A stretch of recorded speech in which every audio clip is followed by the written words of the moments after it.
प्रियतम के कोमल तथा मनोहर वचन सुनकर सीता जी के सुंदर नेत्र जल से भर गए। श्री राम जी की यह शीतल चीख उनको कैसी जलाने वाली हुई, जैसे चकवी को शरद ऋतु की चांदनी रात होती है। जानकी जी से कुछ उत्तर देते नहीं बनता। वे यह सोचकर व्याकुल हो उठी कि मेरे पवित्र और प्रेमी स्वामी मुझे छोड़ जाना चाहते हैं। नेत्रों के जल आंसुओं को जबरदस्ती रोक कर वे पृथ्वी की कन्या सीता जी हृदय में धीरज धर कर सास के पैर लगकर हाथ जोड़कर कहने लगी, हे देवी, मेरी इस बड़ी भारी ठिठाई को क्षमा कीजिए। मुझे प्राणपति ने वही शिक्षा दी है जिससे मेरा परम हित हो, परंतु मैंने मन में समझकर देख लिया कि पति के वियोग के समान जगत में कोई दूसरा दुख नहीं है। हे प्राणनाथ, हे दया के धाम, हे सुंदर, हे सुखों के देने वाले, हे सुजान, हे रघुकुल रूपी कुमुद के खिलाने वाले चंद्रमा, आपके बिना स्वर्ग भी मेरे लिए नरक के समान है। माता पिता बहन प्यारा भाई प्यारा परिवार, मित्रों का समुदाय, सास ससुर गुरु स्वजन बंधु बांधव, सहायक और सुंदर सुशील और सुख देने वाला पुत्र। हे नाथ, जहाँ तक स्नेह और नाते हैं, पति के बिना स्त्री को सभी सूर्य से भी बढ़कर तपने वाले हैं। शरीर, धन, घर, पृथ्वी, नगर और राज्य, पति के बिना स्त्री के लिए यह सब शोक का समाज है। भोग रोगों के समान है, गहने भार रूप है और संसार यम यातना नरक की पीड़ा के समान है। हे प्राणनाथ, आपके बिना जगत में मुझे कहीं कुछ भी सुखदायी नहीं है। जैसे बिना जीव के देह और बिना जल के नदी, वैसे ही हे नाथ बिना पुरुष के स्त्री है। हे नाथ, आपके साथ रहकर आपका शरद पूर्णिमा के निर्मल चंद्रमा के समान मुख देखने से मुझे समस्त सुख प्राप्त होंगे। हे नाथ, आपके साथ पक्षी और पशु ही मेरे कुटुंबी होंगे, वन ही नगर और वृक्षों की छाल ही निर्मल वस्त्र होंगे और पर्णकुटी पत्तों की बनी झोपड़ी ही स्वर्ग के समान सुखों की मूल होगी।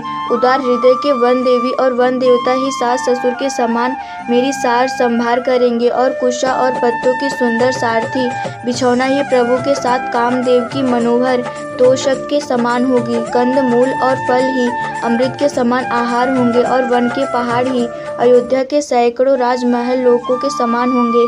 क्षण क्षण में प्रभु के चरण कमलों को देख देख कर मैं ऐसे आनंदित रहूंगी जैसे दिन में चकवी रहती है।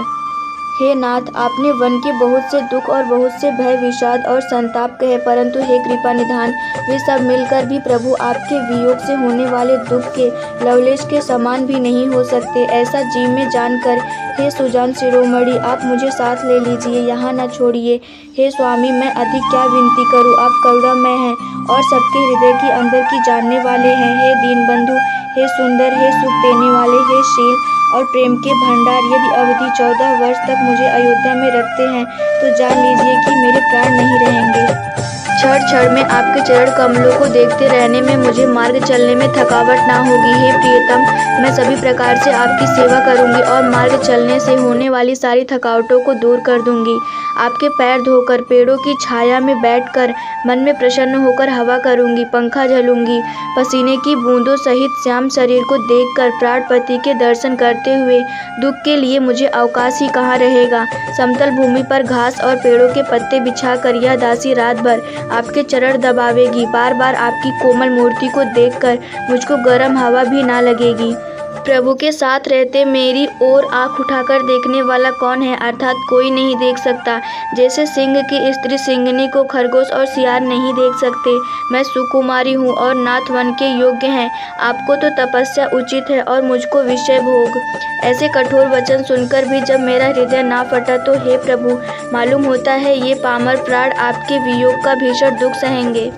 ऐसा कहकर सीता जी बहुत ही व्याकुल हो गई। वे वचन के वियोग को भी ना संभाल सकी, अर्थात शरीर से वियोग की बात तो अलग रही, वचन से भी वियोग की बात सुनकर वे अत्यंत विकल हो गई। उनकी यह दशा देखकर श्री रघुनाथ जी ने अपने जी में जान लिया कि हठ पूर्वक इन्हें यहाँ रखने से ये प्राणों को ना रखेंगी।